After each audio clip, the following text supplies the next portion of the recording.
Hello guys, the Maker Jack here. I'm going to be butt scooting with Cam Rowton at Eternal soon. Make sure you tune in on UFC Fight Pass or come in and watch in Sydney.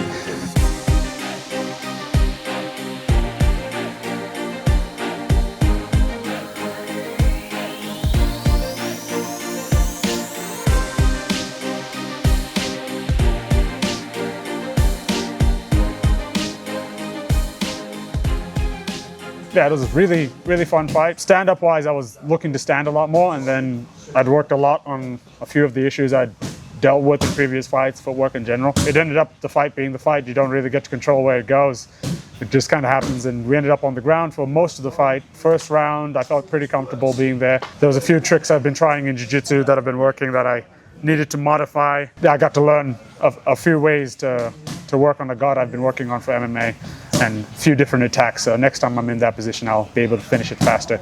Second round, I realized I have some pretty lethal elbows, and I used my ground and pound bottom guard attacks to nullify his offense and attack him mainly from the bottom and really land some powerful shots. In the third round, I felt like at this point, it's give or go. So I was going to give my all to defending all the takedowns and make sure to force the feet. And then by the end of it, I ended up on top in mount and cheering.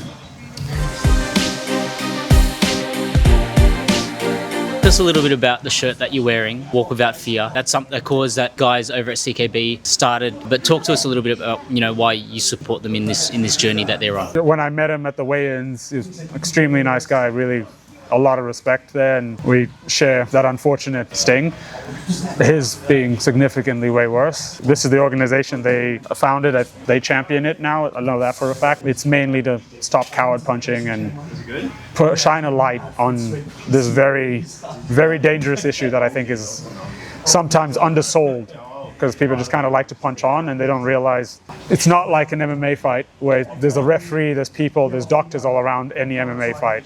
If you punch someone on the street and their head smacks concrete, you could end someone's life just because of shits and giggles. My advice will always be, don't fight. It's not good for you kids. Look at my nose. This isn't a good thing. Brain damage is permanent. Don't fight. I don't need any more competition. The type of cowards who fight on the street like that aren't going to jump into a gym and aren't going to last long if they get into a gym anyway. Because it's all about the ego for them. And if your ego is too big that you're going to be doing that on the streets, it's too fragile to be around a bunch of professionals. Usually I'm the one having to stealth call out middleweights or just do the rah-rahs. Middleweights just don't call people out, mainly because they don't want to fight, because we're borderline fat. That decision between eating and being light heavyweights and actually training for a while is apparently very iffy. It's fun to see the division actually pick up. I got mentioned by a bunch of guys there, and in general, it's definitely not anything disrespectful. It's just people want to fight finally, and they're willing to actually say they want to fight. Whereas I think for the longest time, it was just kind of you wait till the fight's made, and then each of us is going to kind of maneuver our ways till we get to the UFC. It's nah, just fight, dude. You can maneuver your way into not fighting for 5 years, and all of a sudden you're too old. It will happen. You'll fight 3 people over 5 years and be yeah, well, that didn't pan out. Guess my career's over.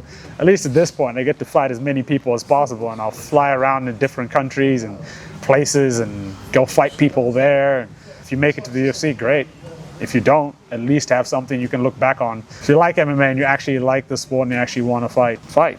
And I like that the middleweights have shown back up now, and they want to throw hands. They're getting a little bit fearless now. But yeah, it was great to hear my name a few times. It is validating to hear from your peers. They see you as something legitimate enough that they want to fight you.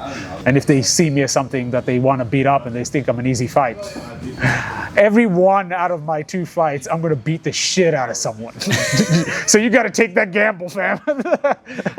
Which Alfred's going to show up.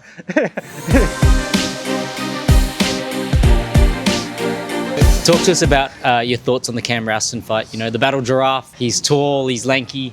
He's got some striking credentials behind him. He's also got some good grappling behind him. How do you picture this fight going down, and what should fans expect to see out of you? Shit, he's tall? I thought he was 5'6". Fuck. I might not be prepared for this. It's actually kind of decent for me because all my teammates of the middleweights are fucking tall. So it's like I've been dealing with tall people the entire time. It made it so that when I was fighting people my height or shorter, it was like a bit of an issue because it's like I've been dealing with having to deal with tall weapons. So this time around, it's like, oh, I get to attack the person who I'm sparring at their weaknesses of being tall and me being shorter and having better angles, etc., etc. This time around, I get to just fight tall people like they're tall people, and anything I throw that is successful, I can have actual confidence in. This time around, it will translate to the fight. I don't have to mentally make the measurement of adjusting where this head kick needs to be because it works on EJ because he's up here, but I'll need to bring it down here. Now I get to practice real reps with people at the same height as the opponent I'm going up against. Talk to us a little bit about your preparation and your camp. Came and did some jits, worked some technical stuff, did some striking as well, and then I went to Vegas and I was forced to take a rest. My body's like responded really, really well to it. I've been basically in camp for 17 months straight at this point. So it took any break it could get. So I took a break and then I did some training at Extreme Couture. That was fun. It was only like 3 or 4 days, but I got to see what their level was at and how good they are and see how good really all of us are in everything we do. Like nothing's really that different. It's not even an intensity issue. It's just like people just do. You just train, you go for it. And being in a room where the difference there would be every single person there was a UFC fighter and was like 15 and 3, 15 and something, high experience levels, and feeling that like everyone was a professional who took care of their teammates by taking care of themselves, by being not reckless with their shots, not reckless with their wrestling. Everyone was very on the ball and precise, and that was really good to know. And I'm still sharp from the previous camp because it was like a month ago. So my body has already gone through the abuse. My cardio hasn't taken a hit in any way, shape, or form. I'm just now actually stronger and faster because I've managed to rest my 17-month fucking damaged body, and it feels really good. Like I'm firing on fucking all cylinders.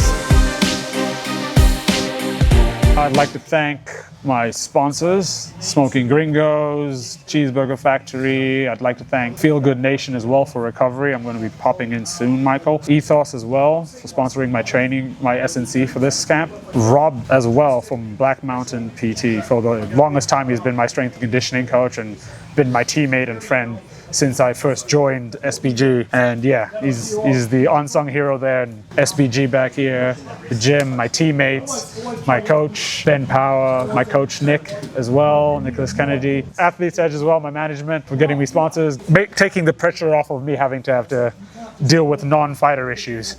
And it's awesome. Those would be my thank yous to my official sponsors. If there's any sponsors, only people looking to sponsor a pretty established professional MMA fighter, ranked pretty highly in the Australian scene, on his way to the UFC, please contact my managers at Athlete's Edge. Hey everybody, it's the Maker Jack, Alfred Stoddart here, and I'll be fighting on Eternal 92 here in Sydney. Make sure you get your tickets on Eternal's website, and you can watch it on the UFC Fight Pass, and I'll see you at the fights.